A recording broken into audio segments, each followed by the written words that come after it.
And also, I'll just note that my colleague Alex Pond is here. And so if you have any technical issues, please feel free to message him.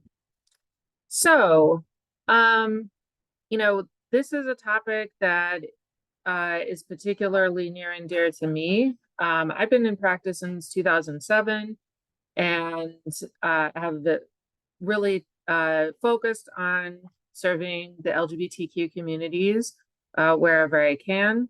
And so, one of my very first jobs out of graduate school was running a youth queer and trans support group in Southeast Michigan. I've also, in the past, supervised social work interns at the Transgender Resource Center, did that for about a decade. So, but I also just want to emphasize, I'm just one member of this community. So I'll share some perspectives today and, some best practices we know from the literature, but I'm also interested in hearing about other experiences because I certainly can't capture all of that just from my own experience. So before we get into the content, I just want to remind everybody that you get credit today by being logged on to Zoom. You do need to stay for the full session. And we'll go over the filling out the evaluation at the end. You do need to fill out the evaluation in order to get your CEU certificate. I don't have any financial arrangements to disclose, and my views are my own and don't necessarily represent UNM. So we're going to open with what we mean by affirmative practice. And I'm also going to give a little background in that part about, what's the reason that we need affirmative practice before we get into some specific strategies. And then we will have time for a little discussion or Q&A. So, I am sharing a handout in the chat that covers some terminology for those who might not be familiar. In longer presentations, sometimes I will do a terminology component just to make sure we're all on the same page. Since this is so short, I really don't want to spend time on that because I think sometimes there's so much focus on terminology that we never get around to talking about the important stuff that we need to discuss. So I did also link to a couple of short videos on terminology here on this slide, and I'll provide the PDF for this presentation at the end of the training. So, you all have access to those things. So I may use terminology that is not familiar to you in this presentation. I always try to, when we don't have time to go over terms, to not say too many words that might be unfamiliar, but that's also why I provide the terminology sheet, so you have something to refer to. I'm certainly open to questions on that. If I say something and you don't know what I'm talking about, let me know. But one thing, the other reason I don't like to spend a lot of time on terminology in these presentations is just because I think sometimes it gets overemphasized in terms of, if you don't know all these identities, all of the words that we use to describe identities, then, that can sometimes feel like a real burden to people in terms of feeling like, well, I'm never going to be able to serve this community because I don't understand, or I'm not going to remember all of these words. But really, this is not the most important thing, to know every identity or every possible pronoun that's out there. And we'll talk about kind of this dichotomy of attitudes and knowledge throughout this hour. But, one thing I really, if nothing else, that I want everyone to walk away with is how important it is to have, the same kind of unconditional regard that we would have for any other client. And so, meeting people where they're at, accepting somebody's identity, even if you don't understand it, and being willing to do some research about, a term or community that maybe is less familiar to you.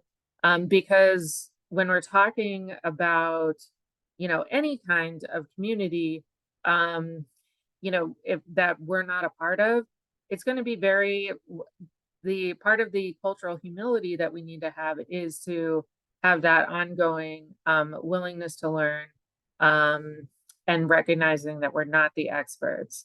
And even when we are part of the LGBTQ plus communities, we still are not necessarily experts. Like I said, I can't speak for all people in the queer and trans communities. Um, there's just too much diversity in experiences. And, again, we'll talk about that a little bit as we go. So some background on why we need something like affirmative therapy, even before I've defined what that is. I just wanted to kind of build up to that. Because I think a lot of people, I mentioned cultural humility a minute ago, and a lot of people may not be familiar with the idea of LGBTQ communities as a culture or as a group, in the same way that usually when we're talking about culture, we're talking about race, ethnicity, religion, etc. But LGBTQ communities also are culture or have culture. And I think for some of you may be familiar with the cultural iceberg. And when you look at this, there's plenty of examples just on the surface level alone in terms of, holidays, festivals, flags, music, all of these things. There are components of this that are particular or unique to the LGBTQ communities. There's also, who we consider community is a consideration when we're talking about culture, right? We're talking about a group. And even within the LGBTQ communities, I say communities plural because there are several communities, and these communities don't necessarily interact with each other very much. Just the differences in experience between sexual orientation and gender identity alone, that can have people spending time with very different people. And then, there's also intersectional aspects of this. So, and by intersectional, I mean folks who have how it intersects with other identities that they have.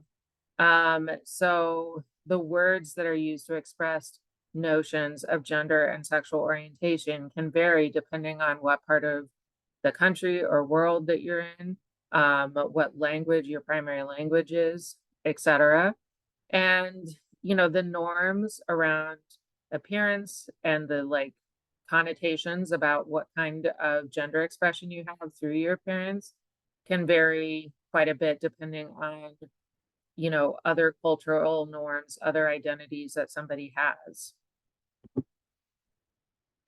So while LGBTQ rights have improved over the last 20 years, there's still a number of inequities and challenges that these communities can face.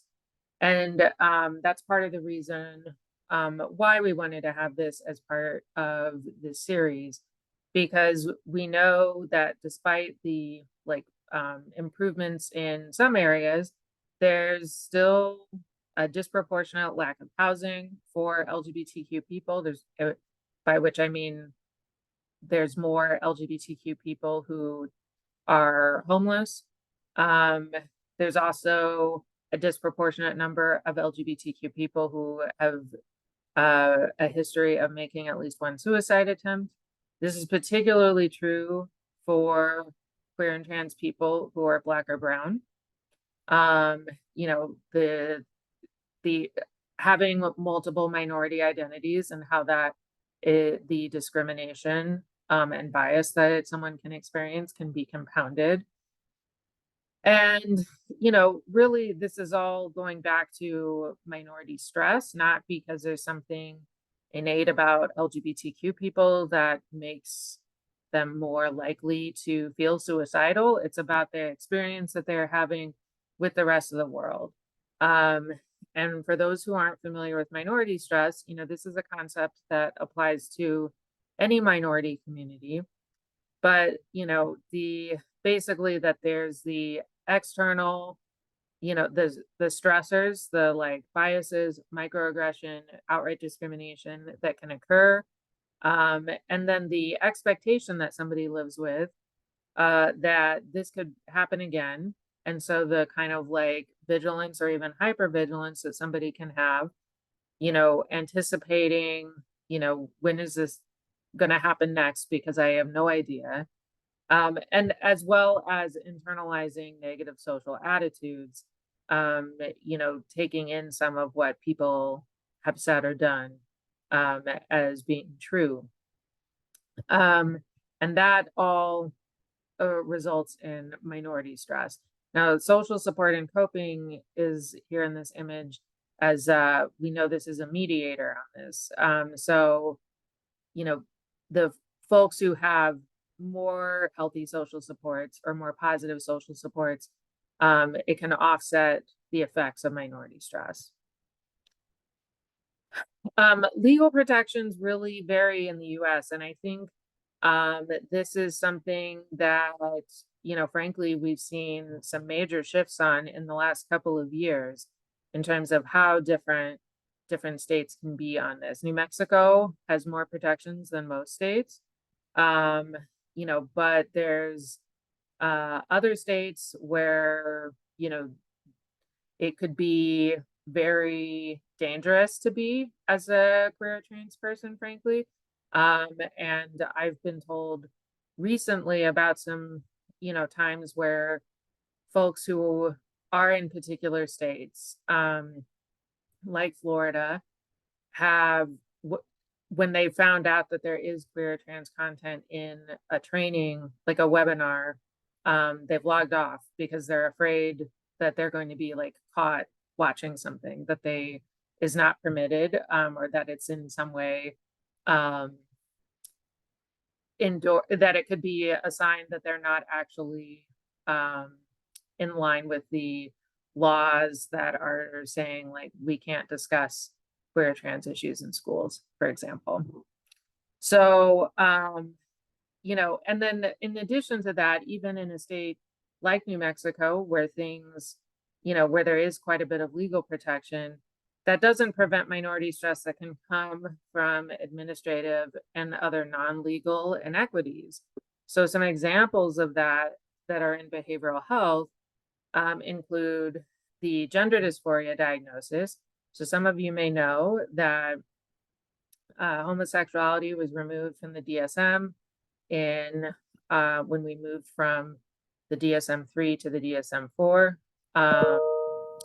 or sorry, the update to the DSM-3. So that was in 1980, or 1979 rather.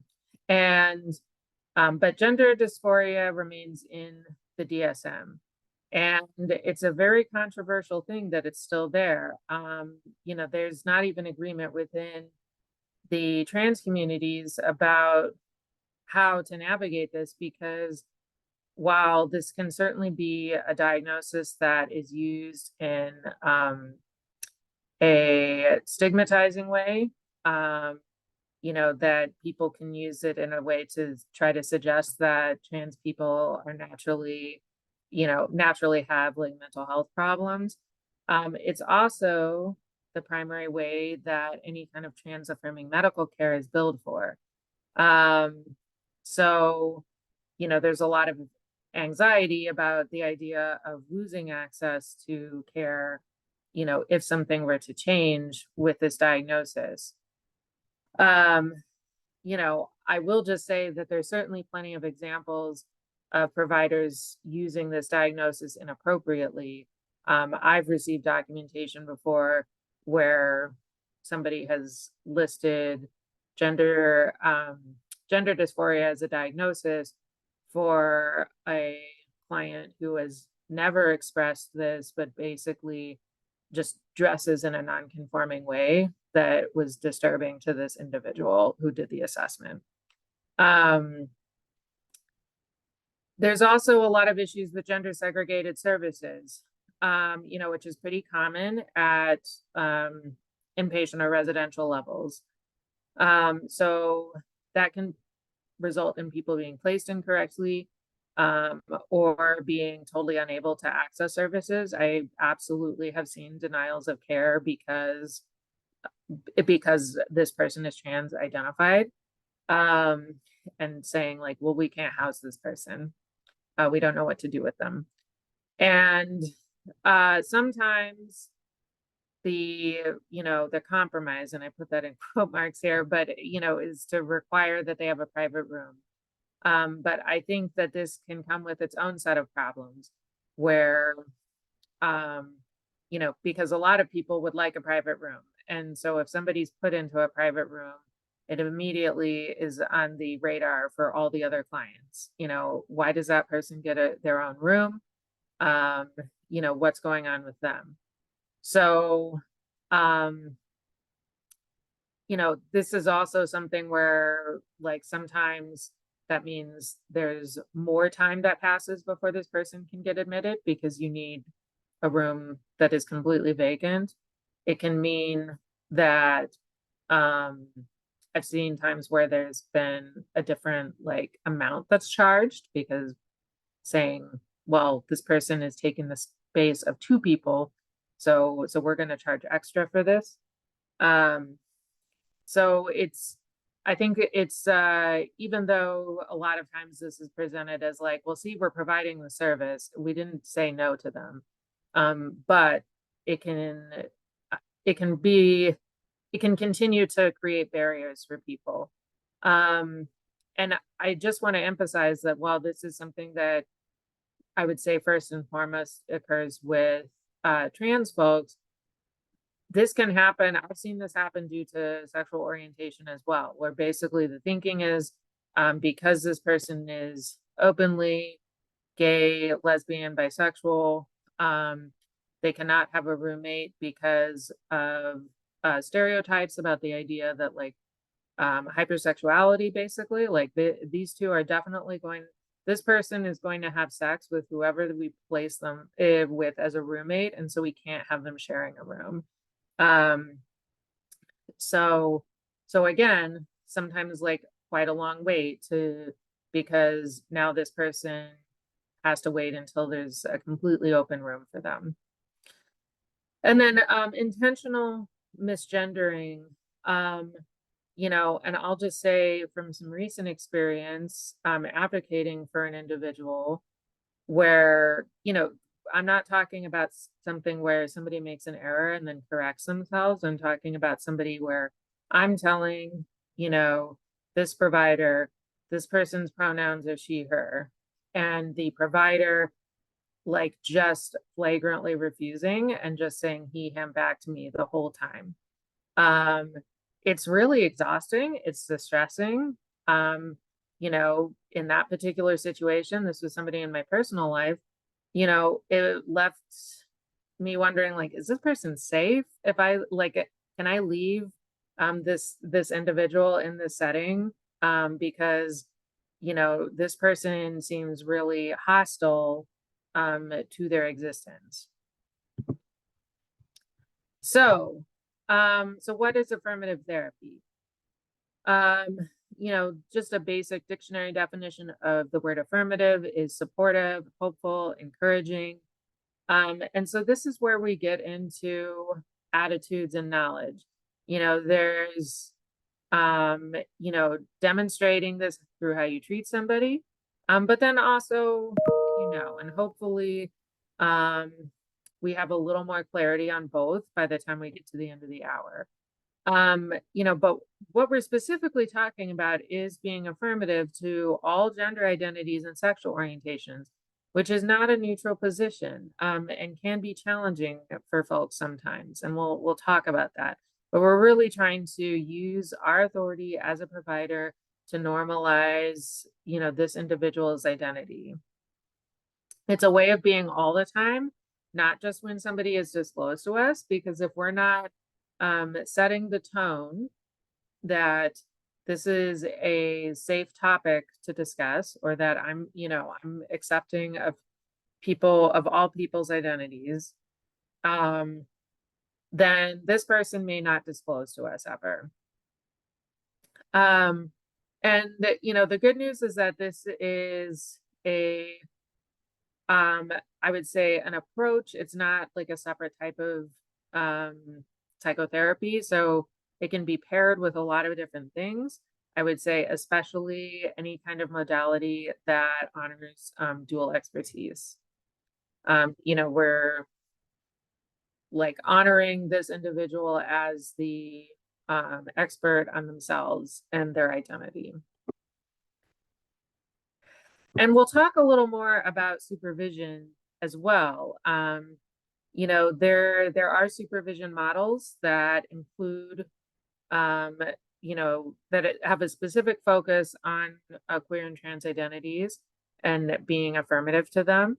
And so for those of you who weren't able to come to the supervision models presentation that we did last month, the queer people of color resilience-based model, I think, is a great one. So when I'm talking about supervisory target models, those tend to be specifically designed around particular communities that you might be serving, or a particular setting that you're working in. But I'll talk about, this is an image from the model itself, but I'll talk about kind of how we apply some of that once we get into the next section. So, let's talk about some strategies now. And I'm going to start with attitudes because, like I said, I think this is really one of the most important pieces. And I'm not just saying that from my own experience. Like, this is what the research tells us, is that clients are they feel much more comfortable with somebody who like demonstrates warmth and acceptance rather than somebody who knows a lot. Or regardless of how much somebody knows, I should say, the attitude is the really critical piece. So, and in order to, do that work on it, I mean, it's really about examining our own ideas about sexual orientation and gender identity. And there's multiple ways that we can do that. Certainly like seeking our own supervision or peer consultation as these topics are coming up. Attending trainings, especially ones that might be a little longer than this one, since this is just an introduction. I also really recommend that for some people, like, you may need to seek your own therapy about this. If you were grew up in a family where there was a lot of homophobia and transphobia, there might be a lot to unpack there. And so that could be a helpful way of, examining and challenging your own thinking around sexual orientation and gender identity. And, part of the reason we want to dig in on what our own ideas are is because of the effects of implicit bias that we know can happen, and that when I'm talking about bias, an implicit bias, I'm talking about that unconscious process that everybody experiences around all kinds of identities. Not somebody who is, intentionally trying to be discriminatory, but somebody who, right, you've got a bias and you just aren't aware of it yet. And if we haven't unpacked that, we can really have things in the damaging zone here.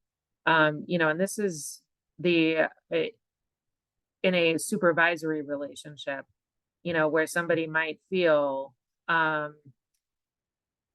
harassed or mistreated.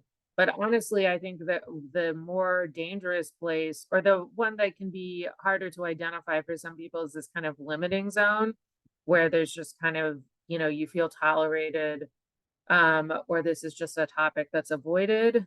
And we want to avoid that. We want to be in a place where, everybody feels like this is an acceptable topic. I feel respected. I feel valued. I feel included.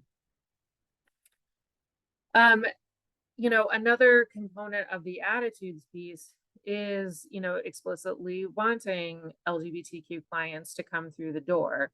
And so supporting programming that is, at your agency, like support groups, or specific marketing towards these communities. I also suggest bringing outside training to help with making when we're thinking about the organization providing more services to queer and trans communities, having somebody who is not an employee there be the trainer rather than relying on those folks in your organization who have lived experience. Um, I'll just say from my own experience, it can be quite draining, and usually you're not being given extra compensation for doing that. I'm choosing to do that for this presentation. But there were times where the expectation, at, pre-UNM employment, the expectation was like, well, Jen needs to be on the treatment team for like every queer and trans client we have at this facility, which is, and I wasn't being given a smaller caseload. But everyone felt like they needed to include me for consultation, which, it did put strain on me. And I needed to be the trainer and, and. So it's really lovely when we can take some burden off of those folks to kind of like have to be, an educator about their own life, and have somebody else come in and, help the team with understanding these concepts and how to be queer and trans affirming in the organization. Obviously, any kind of culturally humble position that we take needs to involve a lot of careful listening. And we don't want to make assumptions about how people identify, how they view their identity through the lens of their other identities, not making assumptions about based off of their race or religion, how they may feel or what they're about sexual orientation or gender identity, or if, these are identities that are in conflict with each other. And what identities this person considers the most important. That can vary quite a bit. Also just paying attention to someone's stories, what their needs are. There's in terms of the research that I've done before, it kind of what people have reported to me, it kind of falls into two camps. Like one where it's just, the provider is trying to avoid it as much as possible because they're uncomfortable with it. And there's, the individual is saying like, hey, I've got some needs that are very specific to, my queer or trans identity. Like, please help me. I need to talk about this. Or on the flip side, somebody who is just constantly, they're trying very hard, but just kind of overdoing it and just constantly interjecting it when it's like, hey, I'm just here because I need to talk about, my mom passing away. Like, I don't want to talk about being, a lesbian. Like, that's not relevant to why I'm seeking therapy. So, just making sure that we're meeting the need, we're not basing it off of our own agenda or preconceived notions about what's important. And then, of course, like not minimizing or dismissing microaggressions or, much less overt discrimination, and of course, that's true for any minority, anybody who has minority identities.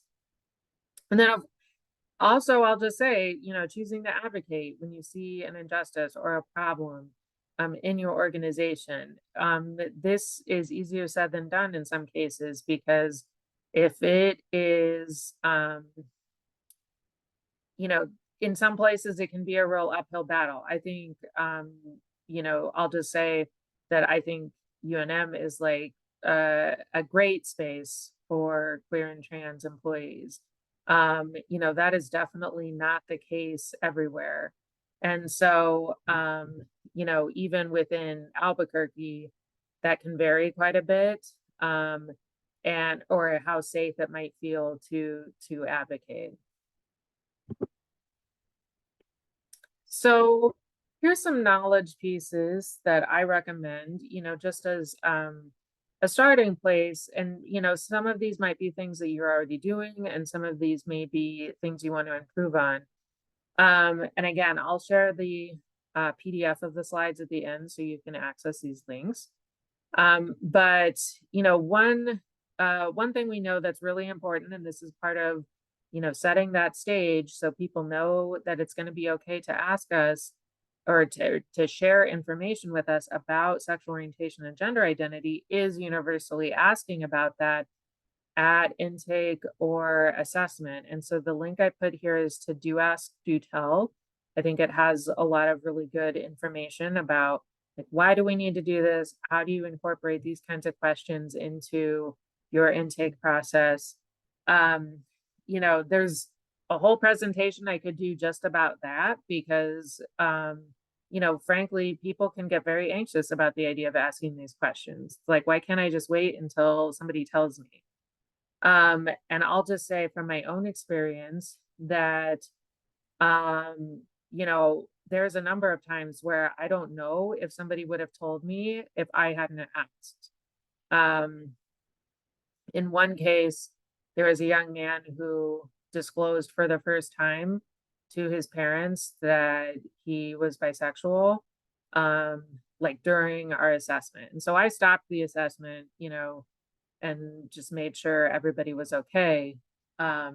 Just because this was new information, and his parents were great and very affirming. But I asked him, like, hey, I'm just curious, like, what made you decide to share this right now, since like you don't even know me? I mean, it was the first time we had met each other. And he said, like, well, honestly, like, I've been wanting to talk about it and I wasn't even sure how to bring it up. And so, and that really reinforced to me, like, why it's so important that we're asking about this. I will say too that, like, there's been other times where folks will say things like, oh, well, I'm heterosexual, but my brother is gay, and like other kids have been bullying me because my brother's out. So this is like useful information to be broaching. Another piece of knowledge that can be really helpful is knowing how to write surgery support letters. And there's a lot of great templates and also like training videos and things like that at the LGBTQIA health education website. And just, to be clear to everybody, when we're talking about surgery support, and surgery in general, because I think there's, particularly right now, so much misinformation about, gender affirming surgeries. And, these are surgeries for adults. This is not something that is accessible to kids. We're really just talking about providing this to adults. And this is a great service that we can provide in terms of providing access to a medical intervention to somebody, because, regardless of how anybody feels about the current system we have, the fact is that this is the one medical service that requires a therapist to sign off on. And so, providing those letters and doing it in a way that is not creating barriers is very important and helpful for the trans community. I also just want to urge some caution around, diagnosis. I mentioned gender dysphoria earlier, and, I think I do encourage people to pay attention to, or just take a look at the gender dysphoria diagnosis in the DSM. It's not a very long section. But one, I think, really important piece of it is that in terms of the number of criteria that's required, because there's a separate diagnosis for teens and adults, and then well, there's one diagnosis for teens and adults and another for children. And in both cases, based on the number of criteria, the client must verbalize identifying with a gender other than their birth sex or a desire for different anatomy. One of those has to be present in order for gender dysphoria to apply.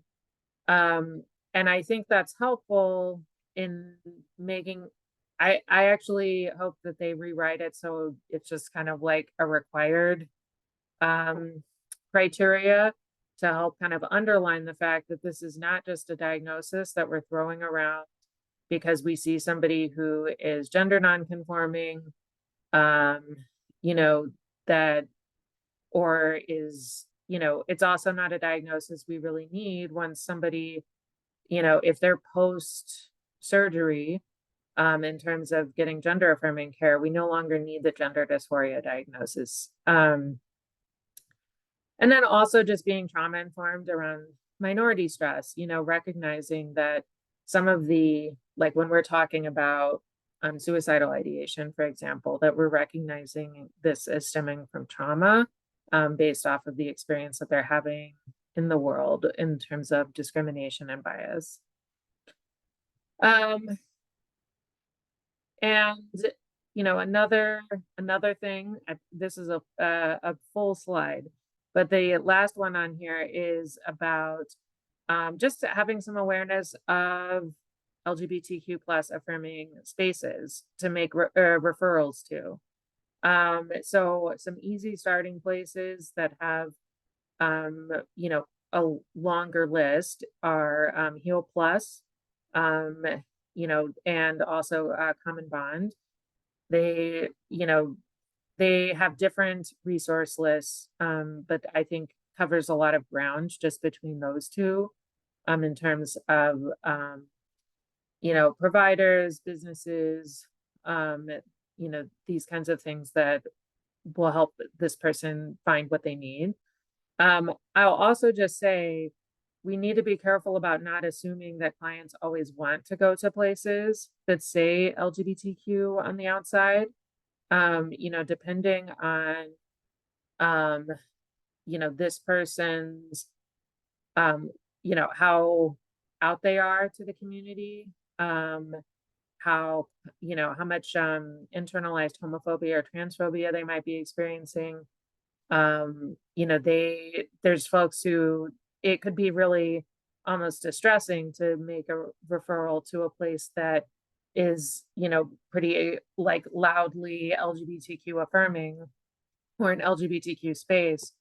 If this person is not ready for, and may not want to be in a space that's, got rainbows on it and so on.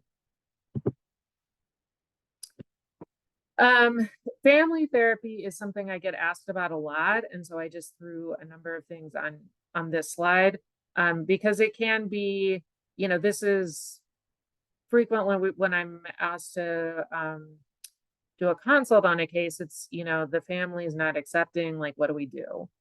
And, I think there's a couple of things that are kind of less familiar, but there's a lot of things that are pretty common strategies we might use in any kind of family therapy situation. So the less familiar ones, I think we really have to be realistic in evaluating the strength of the relationship prior to the disclosure. Because the research shows us, and this might sound really, really obvious, but if the relationship was relatively strong before the disclosure, even if they are having a challenging moment right now, they're probably going to get back to the strength of that relationship. If they were already, if the relationship was not very strong before, we should not be expecting that we're going to get to a place where it's really, really strong. if we're talking about like years of like hostility, toxic behavior, things like that. So, we need to kind of set some realistic goals around, what are we trying to accomplish with this family? Because, I've seen some situations where the family has always resented this individual, doesn't like them, doesn't want them living at the house. And so it's like, hey, we're like, what's our goals? Because like there was so much strife. Um, also a recognition and exploration of how being targets of racism may have impacted the family's view of having an additional minority identity. I think there's some really terrible stereotypes about communities of color being less accepting of LGBTQ communities, when really what the research tells us is that it's the kind of like, can our family tolerate like one more, form of discrimination, basically, when you get down into it. And so, I think asking some specific questions about that can be really helpful and beneficial in terms of the family being able to work through, some of the kind of knee-jerk responses that people may have where they feel really distressed about this person identifying as queer or trans. But then, like I said, there's a lot of other family therapy strategies that might be pretty familiar to you all. If things are really intense, maybe doing, working with different family members separately before you try having them all together. Maybe some individuals in this family system need to go get their own individual therapy in addition to the family therapy. Providing psychoed, of course, with permission and non-judgment. I've definitely had a lot of families who, they just don't know much about the queer and trans communities and are trying to better understand. And so, providing information in a way that doesn't make them feel embarrassed. And also exploring the family's values, and you can do that through things like motivational interviewing or acceptance and commitment therapy, um, you know, doing role plays, narrative therapy is another strategy that's been used to, help the family kind of like rewrite the story of who they are. And then also just, working on communication skills, reflecting love when that's, an accurate reflection to make. I just bring that up because I think there's so many times where, when you get down to the root of like, why is there so much arguing happening? It's like, well, because everybody cares about each other. They're worried about this individual who just came out. And our role, it can be really helpful for us to just highlight to somebody like, hey, and you're, saying this because you like love your child, etc. And then, affirmative supervision, it takes a real parallel of that personal awareness that I already talked about, kind of knowing ourselves, our biases, um, you know, and, our attitudes. And now in supervision, that's really going to be the supervisor and the supervisee, right? Um, I've had supervisees before who, realized that maybe they do have some challenges in this area. And because I've always been really open about this being one of the areas of knowledge that I have, they felt like, oh, I can ask, like, because I don't understand, you know, just right, whatever about the queer and trans communities. And so, making it a space where we can also kind of like explore, I think can be really important.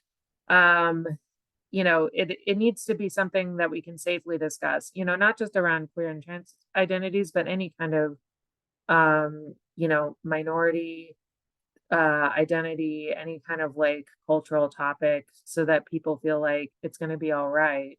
Because honestly, I think this is where many people can struggle, feeling like I'm going to, my supervisor is going to judge me if I say that I'm having some bias come up. Um, so, making sure that it feels safe to acknowledge that. I use myself as an example quite a bit, just to help people know, like, hey, these are things that everyone struggles with at different points in time. Anybody who claims to have never experienced bias is just simply not being honest. Conceptualizing cases with all the client's identities in mind, I think, is really critical. And this is part of that supervisory model that I was sharing earlier. And then, maintaining a strengths and resilience-based orientation. You may remember from the model image that I shared, and I probably should have put it on this slide too. Resilience was at the center of that model, and was really connected to everything else. And, I think that can sometimes be challenging for all of us when we're talking about, like, oh, look at all of these like terrible, inequities, these challenges. It can be very easy to stay focused on like what's not right, what's not okay, and injustices. And not that we should take our eyes off of those things, but we also need to celebrate like what is going well for this person. What are the things that, what are this individual's strengths? What are sources of resilience for them? And maintaining that hopefulness for this individual. A lot of times we're the ones who are carrying that for somebody when they're at a real low point. And there was an interesting study I read a while back about how much we need to, as providers, staying out of pity, and what a problem that can be for us to, if we are viewing everything through like, oh, poor so and so. I think a lot of times that can be mistaken for something like empathy, but really, part of what this article was saying was, a pity orientation is both like making assumptions about how this person is experiencing things, because maybe, they don't feel like they don't want someone to be feeling sorry for them. And they don't feel like there's a problem with the fact that they're queer or trans, for example. And then B, it's like centering our feelings, right? Where we're not focused on the individual, we're focused on how we're feeling about that individual. Okay, so boy, it's been a quick hour. We do still have a little time for a few questions anyway. And I hope this gave you more ideas about how to have an LGBTQ affirming practice. But I do want to know, like, what questions does anybody have about affirming practice? Or, what are some suggestions you might have for the group about things to do or things to avoid, that I might have missed? I'd love to hear. So I'm going to stop my share here for a moment so we can see each other's faces. Yeah, any questions or comments that anybody has?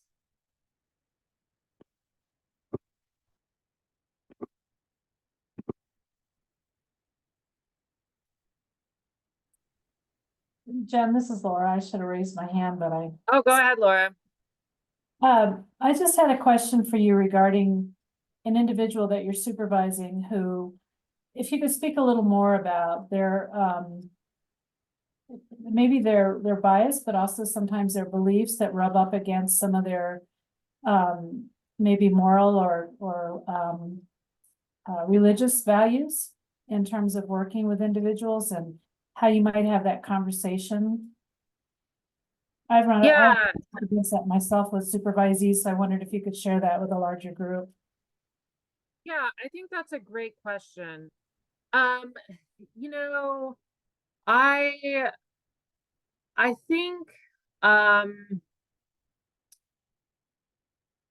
I'm trying to think. I don't think I've ever had a supervisee who really felt like there was just an absolute like conflict there. You know, I do think, but if I was in that situation, I think I would want to just talk to them about like, you know, what are you thinking about how you would work with this community? Um, because if this person is aware that they have these really strong feelings, you know, that there would be like um a religious objection to being like affirming, for example, then I think it would be reasonable to ask them like, do you think it's a good idea for you to be to serving this community? Because it seems like you have some really strong feelings. And I would also just remind them, you know, and this is where New Mexico laws certainly, I think are on our side here, is that, you know, it's not legal in New Mexico to provide like conversion therapy, for example. And so I would just also talk to them about that, and not in a, you know, in a sense of like trying to threaten them or something, but more just like, hey, like, you know, and like, why do we, you know, what's your understanding of like why we don't provide that? Like, why do the professional associations, you know, all the major professional associations um have position papers about like it is not ethical to provide conversion therapy? And so just having like using that as an intro into like um why we want to do something that's more affirming, and just kind of see where that goes. You know, this somebody, um I would hope, I'd like to think that somebody could maybe like work through some of that bias, but if it was something that was like really interfering, I probably in the short term would say like, hey, maybe we should kind of put this on pause, you know, working with this community until we've kind of worked through some of this. Thank you. Yeah, thanks. Does anybody else, you know, I don't know if there's other questions. Oh, I see something in the chat. Oh, Laura. Okay. Um, yes, Laura, the Transgender Resource Center also has a like a community resource like provider page too. So yeah, actually somebody was just contacting me recently about, can't we just have like one list so there's not all these different lists around the state, which I think is the short answer is it's really tough because I think in the meantime, right, we've got multiple organizations that are managing lists. And so sometimes you do have to kind of look around a little bit, but I think there's a number of good ones out there. And I wonder if you have any suggestions for scholarly articles about some of the supervision models for working with, you know, people in your organization who are a part of the LGBT community. I teach a supervision course, and I haven't really been able to find a lot to put in that course. So I was just hoping you might have some suggestions for me for reading for the social work students. Yes, no, I will share the article for that model that I was talking about, Okay, the great. supervision model. And that's actually I'm pulling that up now.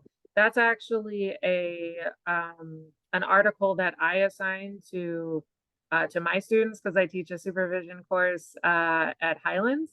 And so and honestly, like some of the students that I work with have, you know, because we usually have an assignment where everyone talks about like what, you know, all these, out of all these supervision models, what's your favorite one?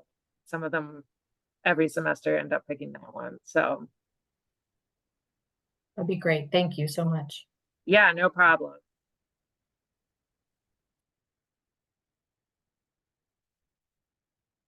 Yeah, I just put it there. And Alex also just shared the link to the flyer for the last 3 in this series.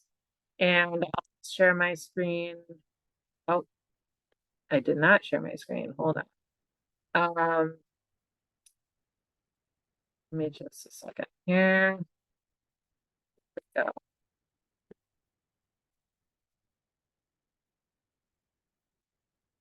Okay. So next week on Friday, so we're switching to the last 3 of the series are going to be on Fridays. The next Friday at noon, Dr. Chris Morris will be presenting to us about using supervision, supervising folks who are in rural parts of the state, and you know, the importance of supervision as a workforce development in terms of growing the amount of providers that we have, and also some like specific considerations for like things that can come up in rural settings. So he works at Sandoval Regional Medical Center, and just really great, very knowledgeable. You know, he's really committed a lot of his work towards increasing capacity in rural areas. So really excited to see that one. And that one is on the flyer that Alex shared in the chat. So since we are running out of time, I'll just say real quickly that this is the, and I know Alex put some of this in the chat as well. So this is the evaluation link and also the QR code. So you do need to complete the evaluation in the next 48 hours in order to get your certificate. So I recommend doing it right now if you can, or before the day is over, just so you don't forget. And, you know, it'll take you 5 to 10 minutes to fill it out. And then the certificate pops up on the screen, and you can do a screen share or a screen grab, or have the certificate sent to your email. There's like a part at the bottom where you can put in your email. I recommend keeping the window open until you receive the email, just to make sure that there's no problems with any of that. So thank you all so much for coming today. You know, I wish there had been more time for discussion. This is definitely a topic I love to discuss, but I really appreciate everybody making the time today. So I'll hang out for a couple minutes, and Alex will too, just to make sure. Oh, the slides, yes, hold on. Yeah, we'll hang out for a couple minutes just to make sure that there's no questions about the CEU process.